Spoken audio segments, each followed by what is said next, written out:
Our way, will it ruin your weekend plans? The latest now on the news at 10.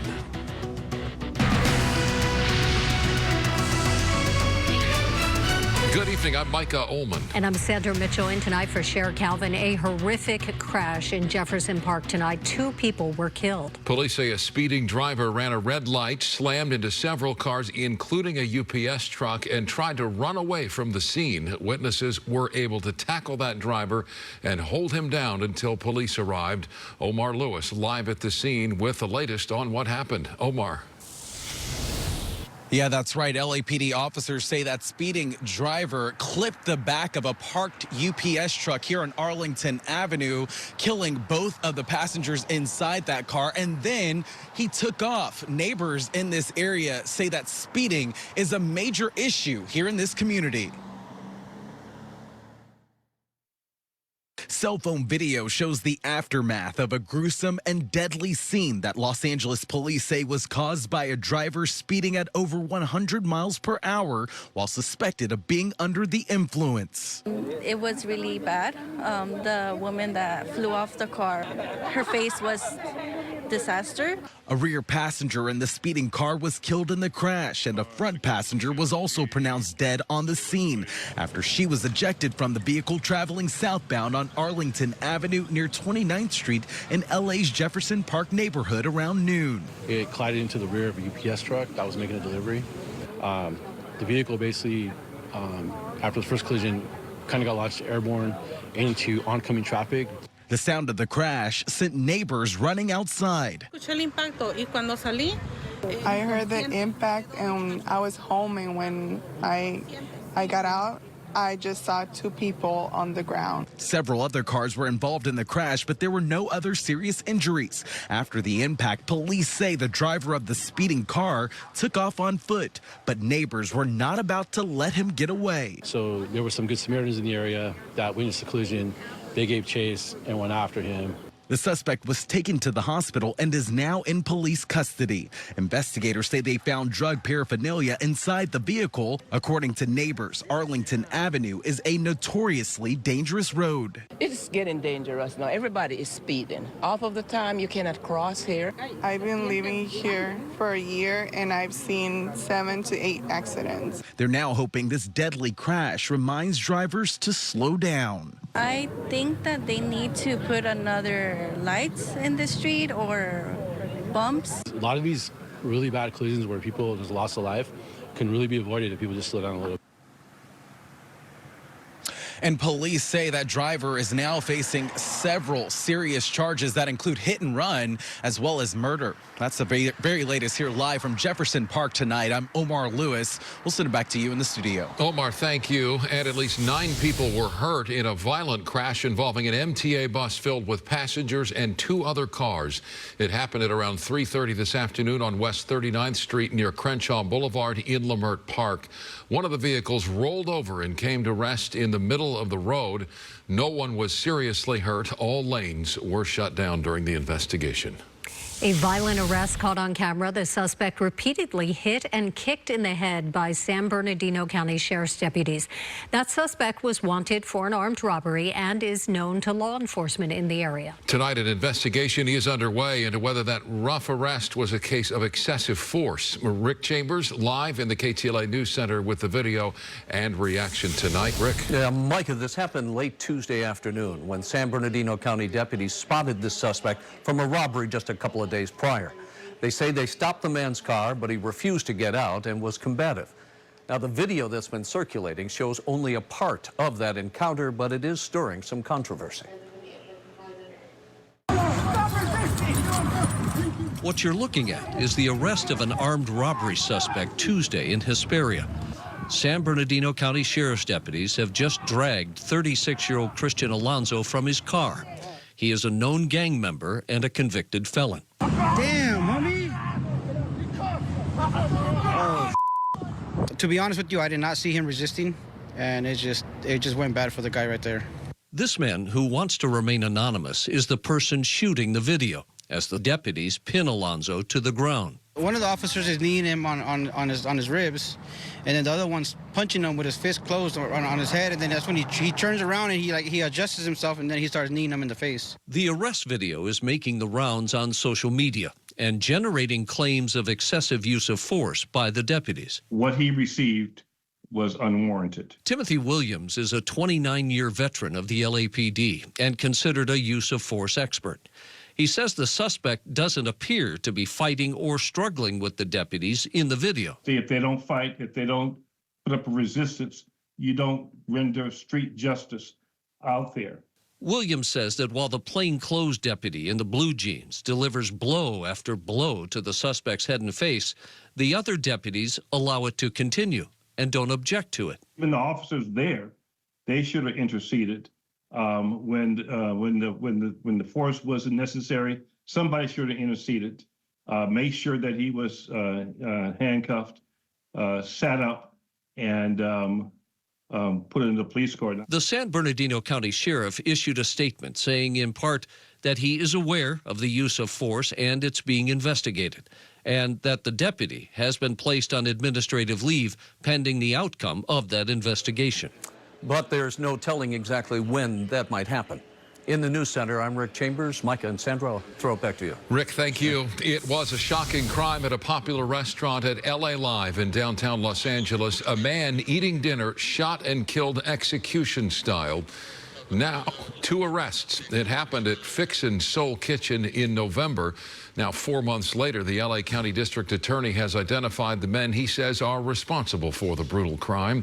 KTLA's Jennifer McGraw has the latest on the arrests. It's been 4 months since a man was gunned down in a popular restaurant outside of LA Live. And now police are announcing the arrest of the 2 men accused of his execution. We owe it to the community, the victims, and the victims' families to bring closure to this. The victim, 43-year-old Sydney Barrett Morris, was sitting alone in that restaurant Fixin's when police say 33-year-old Philip Pasco Clark of Los Angeles came in and shot Morris in the back of the head. Detectives say Clark had an accomplice, 50-year-old Santana Jermaine Kelly of Palmdale. They allege that Kelly helped plan the murder, providing supplies and support, and is also being charged with arson. The next day, Kelly allegedly set fire to the getaway car in an attempt to destroy the evidence. Video of that night shows police and firefighters rushing to the scene in an iconic area in the heart of Los Angeles. This murder shocked the community and instilled fear in our residents and visitors that such a brutal and calculated murder could happen in such a public place. Morris was rushed to a local hospital, as well as a woman sitting nearby who was grazed by the bullet. Only she would make it. For months, the investigation went unsolved, with so many worried and wondering. Who would kill a beloved man with a long history of civil rights work who recently worked as a DEI director at Cal State Northridge? His life work was dedicated to fostering inclusivity and harmony within our society, making his untimely demise all the more devastating. And according to investigators, they're still at a loss as to the why. At this time, we haven't established a connection between Mr. Morris and the suspects in this case. Jennifer McGraw, KTLA 5 News. The owner of a small plumbing company devastated tonight after thieves stole his van and all of his equipment from right in front of his Gardena home. The owner says he also has 2 employees who rely on the plumbing business, and now they're out of work. KTLA's John Finloyo is live in Gardena, where he spoke with the heartbroken plumber in a story you'll see only on 5. John? Hey, good evening, everyone. That's right. The man you're about to meet is an independent contractor, and he says this theft has absolutely devastated the business he worked so hard to build. At 4:30 this morning, they came and took it. And we got the truck back, but all the equipment. Robert Powell's livelihood was upended in just a few short minutes Thursday morning, the moment captured on his home security cameras. It's hard to replace, you know, $30,000 worth of equipment that's taken you 10 years to accumulate. Watch as an SUV pulls up just after 4 in the morning. A guy in a hoodie gets out and looks in the front window of Powell's plumbing work van, then takes off. But about 15 minutes later, they return. Powell says his locked doors, along with steel cables and locks around the steering wheel, were no match for these prepared crooks. Because they had all the right equipment just to get in there, cut the cable, cut the steering wheel lock, and take the truck. They had it in 2.5 minutes. They even tore out the van's ignition before speeding away with it. By mid-morning, the van was found abandoned in Southgate. All of Powell's expensive tools gone. It's not just me that it hurts, it's everybody, you know, when they're stealing from us. We have to find a way to stop these guys from doing this. You know, it's painful. This father and hard worker says he's devastated, but determined to start over. I'll take tomorrow and start putting it back together. Just if I have to start with just nothing. I know that I'm blessed, and with the customers I have and the friends I have, that I'm going to pull through it. Robert says he did file a police report, but wasn't able to provide a solid description of the suspects. The security footage just isn't clear enough. Now, if you'd like to help him get his business back up and running, you can find more information under this story on our website, ktla.com. We're live in Gardena. I'm John Finolio, sending it back to you in Hollywood. All right, John, thank you. To meteorologist Vera Jimenez and a first look at your weather tonight. Vera? Thank you so much, Micah. Yes, as we take a live look outside, we go to our downtown Los Angeles camera, where you can see we've got beautiful clear skies from this vantage point. The clouds are at a little higher vantage point that you can see from this camera, but the clouds are starting to build. We do have some clear skies away from the coast. As we take a look at what you can expect heading into the holiday weekend, we are going to see moderate, heavy rain at times between Friday and Saturday. By Sunday, it's going to turn to mostly scattered showers and the possibility of thunderstorms. We do have an atmospheric river, so on Saturday, we are going to get a lot more rain than we will on Sunday. Sunday, we are going to see the potential for those thunderstorms to produce not just heavy downpours, but also some hail. So it is going to be a pretty impactful day, even though it's not going to be quite as wet as Saturday. In terms of the wind gusts, 50 to 60 miles per hour, so we do have wind advisories. We also have some winter weather advisories, and of course, we also have some flooding advisories to get to. Snow levels are going to drop down to as low as 4,500 feet, only a dusting there. The greatest accumulations, however, will be at the higher levels. About maybe 6,500 feet, we have the potential to see up to 2 feet of snow. And as we look at the max Doppler, well, you can see that most of the state is in really good shape. It's up to the north in Oregon and Washington, where we are seeing precipitation from that system that is still hanging off the coast. But as we go into Friday night, it's going to move into San Francisco, and then from there, it's going to begin its trek into Southern California. We'll take a look at the rest of those details and numbers in just a few minutes. I'll send it back to you guys for now. All right, Vera, thank you. Death threats against an Orange County supervisor and his family, and the man accused of making them is a former employee. Supervisor Don Wagner says he and his family are being targeted by 41-year-old Jose Martinez. One of the threats appeared on Martinez's Facebook page, saying in part, "You're dead already. I hope somebody shoots you." Wagner says Martinez worked for him as a field rep last year until he was fired because of performance issues and alleged drug use. I do want to see justice done, and I do think that during that time, and it will be a somewhat time-consuming process, he can get the kind of help that he clearly needs, because I've known the guy for years and worked with him for years. I want him better. He's got some work to do. Martinez is charged with a felony count of criminal threats. He has pleaded not guilty and is being held at the Orange County Jail. He'll be back in court next Friday. The federal government is moving quickly to get Maryland the money it needs to rebuild the Francis Scott Key Bridge and clear the critically important shipping lane after the catastrophic collapse that killed 6 people. Federal transportation officials sent the state $60 million just hours after Governor Wes Moore requested the money. Governor Moore also declared a state of emergency that will allow Maryland to eventually access hundreds of millions of dollars in aid. Experts say it could cost upwards of $2 billion to replace the 1.2-mile-long bridge. The best minds in the world are coming together to collect the information that we need to move forward with speed and safety in our response to this collapse. The largest crane on the East Coast is expected to arrive in Baltimore tonight to help dismantle the wreckage and remove that bridge from the river. It is the end of the line for fallen crypto mogul Sam Bankman-Fried, who defrauded investors and customers of at least $8 billion. Bankman-Fried was sentenced in a Manhattan courtroom today, receiving 25 years in prison for cryptocurrency fraud. He was convicted in November of 7 fraud and conspiracy charges for defrauding users of the cryptocurrency exchange platform FTX, even as it was collapsing.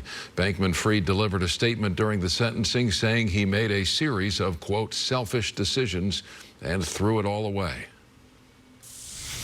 President Joe Biden brought in the star power in New York City tonight to raise some big money for his re-election campaign. He was joined by 2 former occupants of the Oval Office, Barack Obama and Bill Clinton, the only living 2-term Democratic presidents, and they raised a record $25 million in just one night.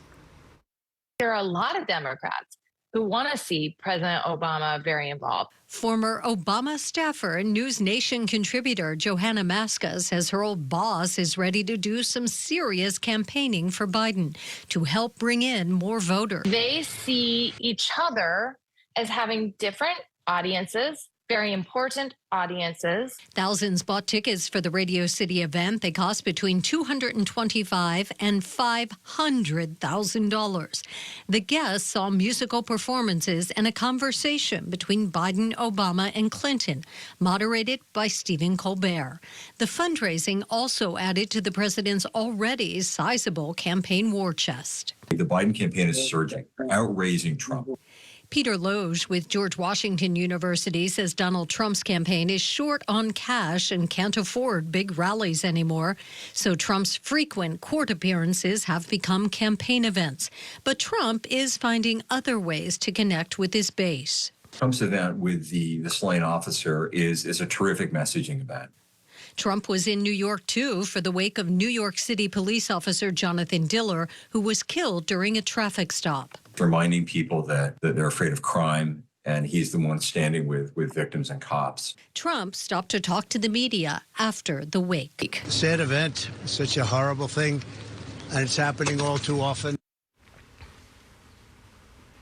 And look at this. Hundreds of protesters angry about President Biden's handling of the war in Gaza were demonstrating outside Radio City Music Hall tonight. They even briefly disrupted the festivities inside. One pro-Palestinian demonstrator shouted, "Shame on you, Joe Biden."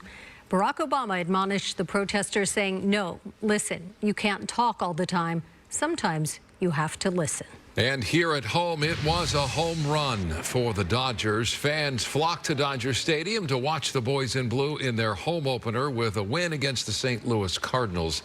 And the Dodgers are building on their world-class fan base after signing superstar Shohei Ohtani. Darren Horton joining us live. He's here in the studio. He's got all the highlights from the game, and you were out there earlier, Darren. A lot of fun. Yeah, you couldn't have scripted it better, Sandy. They not only won, but it was dominant. All the work that the front office put in the offseason and all of the money that ownership spent paid major dividends.